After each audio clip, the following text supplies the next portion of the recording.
Hi అండి, welcome to my channel. ఈరోజు Aadhaar card చేతిలో లేకపోయినా సరే మొబైల్ ఉంటే ఆధార్ కార్డుని ఎలాగా ప్రిపేర్ చేసుకోవాలో చూద్దామండి. ఇది ప్రతి ఒక్కరికి షేర్ చేయండి. ఇక్కడ ప్లే స్టోర్లోకి వెళ్ళి ఆధార్ అని టైప్ చేయగానే మొదటగా ఈ పిక్చర్తో ఉన్నది వస్తుందండి. అది డౌన్లోడ్ చేయగానే ఈ ఓపెన్ అవుతుంది. టైం పడుతుందండి.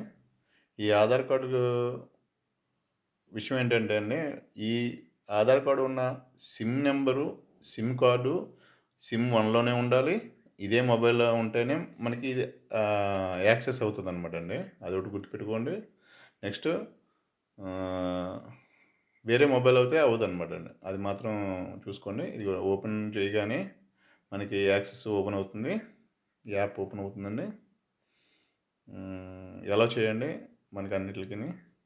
ఇక్కడ ఈ పిక్చర్ వచ్చిన తర్వాత నెక్స్ట్ నెక్స్ట్ నెక్స్ట్ నెక్స్ట్ అని కొట్టగానే మనకి ఫేస్ ఐడి యాప్ కూడా ఉంటుందన్నమాట అండి. మనం ఈ ఆధార్ నెంబరు క్లిక్ చేయండి. నేను నా ఆధార్ నెంబరు చేస్తున్నాను. ఆధార్ నెంబరు చేయగానే మనకి నాది ఎప్పుడైనా సరే Aadhaar number Aadhaar card lock చేసుకోండి. లాక్ చేసుకుంటేనే ఇదిగోండి సిమ్ 1 అని ఉంటుంది. యాక్సెస్ ఇవ్వండి. దానికి అదే ఓటీపీని ముందుకు వస్తుంది అనమాట అండి. ఆధార్‌ను లాక్ చేసుకోవడం వల్ల మనకి ఎప్పుడైనా సరే ఎక్కడికైనా సరే వేలిముద్రలు కానీ ఇంకోటి కానీ వేసినప్పుడు ఆధార్ అన్లాక్ చేయడానికి కూడా ఈ యాప్ ఉపయోగపడుతుంది అనమాట అండి. ఇదిగోండి. ఇదిగో మనకి లైటింగ్కి ముందుకు పెట్టుకోవాలని చెప్తుంది. కళ్ళు బ్లింక్ చేయాలని కూడా ఈ పిక్చర్ చెప్తుంది. మనం ఆధార్ నెంబర్ క్లిక్ చేయగానే మనకి ఇదిగోండి ఇలాగ వస్తుంది. నేను ఆధార్ లాక్ చేసుకున్నాను అనమాట అండి. ఫేసును నెక్స్ట్ థంబ్ కూడాను. ఈ టెంపరరీ అన్లాక్ అని చెప్పేసి ఓకే అన్న తర్వాత మళ్ళీ టెంపరరీగా అన్లాక్ అవుతుంది. ఎప్పుడైనా సరే టెంపరరీ అన్లాక్ అని పెట్టుకోండి.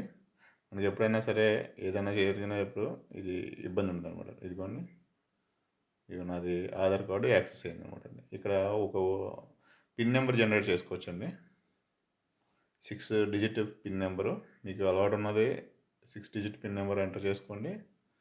ఇదిగోండి, అయిన తర్వాత నెక్స్ట్ నెక్స్ట్ నెక్స్ట్ అని కొట్టగానే క్యూఆర్ కోడ్తో ఉన్న ఆధార్ కార్డు వస్తుంది అనమాట అండి. మీరు ఎప్పుడైనా సరే బయటికి వెళ్ళినప్పుడు ఈ క్యూఆర్ కోడ్ స్కాన్ చేయగానే మన డేటా అంతా వాళ్ళకి వెళ్తుంది అనమాట. ఆధార్ నెంబర్ చెప్పిన అవసరం లేదు, ఇంకోటి ఏమైనా అవసరం ఉండదండి. ఇక్కడ ఉన్న ఇంకో ప్లస్ పాయింట్ ఏంటంటే ఈ యాప్లోని మనకి ఏదైతే షేర్ చేసుకోవాలో అంటే ఆధార్ నెంబర్ కానీ, డేట్ ఆఫ్ బర్త్ కానీ, ఫోటోగ్రఫీ కానీ, రెసిడెన్షియల్ అడ్రస్ కానీ, ఇవన్నీ మనకు అదొక్కటే షేర్ అవుతుంది అనమాట. మనం క్లిక్ చేసుకుని సెలెక్ట్ చేసుకుని డన్ కొట్టి మనం షేర్ కొట్టగానే ఎవరికైతే పంపించాలనుకుంటున్నామో వాళ్ళకి వెళ్తుంది. దీంట్లోంచి మనం ఎన్నిసార్లైనా ఆధార్ కార్డ్ని డౌన్లోడ్ చేసుకోవచ్చు అనమాట. ఇదిగోండి ఇలాగ షేర్ చేసుకుంటే సరిపోతుంది. ఇదిగోండి, ఇప్పటివరకు మా ఛానల్ సబ్స్క్రైబ్ చేసుకోకపోతే సబ్స్క్రైబ్ చేసుకోండి. మరిన్ని వీడియోల గురించి మా ఛానల్ ఫాలో అవ్వండి. Please subscribe, please support my channel. ఈ ఆధార్ కార్డు యాప్ అనేది అందరికీ షేర్ చేయండి. ఇది చాలా యూజ్ఫుల్ టిప్స్ అనమాట అండి. Thank you for watching my channel. ఈ వేరే కార్డు కూడా యాడ్ చేసుకోవచ్చు అనమాట అండి.